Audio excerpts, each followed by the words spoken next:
Hi, my name is Akiva Goldman. I'm the director and founder of Goldman and Associates. Our firm has a primary focus on family law issues here in Michigan, and today we're going to continue our video series designed to educate and inform the public, so please subscribe to our channel. When we talk about custody, we always begin that discussion by talking about the different types of custody. And for the purposes of this discussion, we're primarily talking about two kinds of custody: physical custody and legal custody. Explained simply, physical custody is where the child sleeps at night most of the time. That's your physical custody. The legal custody is a little bit more esoteric. It's a little bit more amorphous. It has to do with decision making. The legal custody has to do with, okay, the child sleeps with mom, but who makes the decisions regarding, say, important things like schooling, religion, medical decisions? Who's making those important decisions? And they may not be day-to-day decisions. It's not about what color shirt the kid wears. This is about fundamental things. Who makes those decisions? Now, in most cases, even if the court finds that dad should have the physical custody, the legal decision-making custody will be shared. Both parents have to continue to parent. It's not enough to say, okay, you got the custody, well, I'm done with that. I don't want the burden of having to make the difficult decisions. No, the court doesn't let you do that.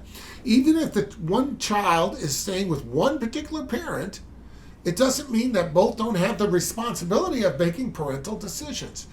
Every now and then, the court will give complete sole custody of all types to one parent.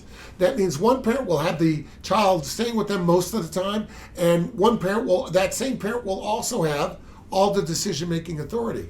It's rare. It doesn't happen that often. I'll tell you the situations where we see that a lot. Let's say, for example, there's no marriage. The parties had a relationship, they had a child, they broke up. Mom has custody. Dad is, let's say, nowhere to be found. In that situation, the court will likely give her all the decision-making authority too. They're not going to make her chase that guy around to decide what school district little Billy should go into. They're not going to do that. The court's going to give her sole physical and sole legal custody. That is one scenario. Another scenario could be the opposite. The parties were married. The parties had a child. Then they got divorced. And the court had to decide who should make the decisions regarding the child and where the child should live. The court could find that it's in the best interest of the child that the child should stay with mom. And frankly, because of the dad's drug addiction, for example, he's not fit to make decisions about the child that are fundamental. Therefore, court gives mom the sole legal and physical custody. Got it both. It could happen that way. The court generally is going to try to not parent the child.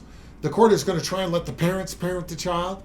And so the responsibility for that is generally going to be shared in some way.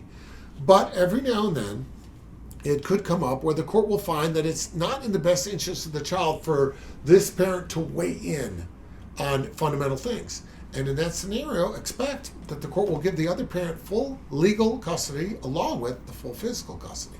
If you have any questions about that, reach out, and we'll be glad to help you out.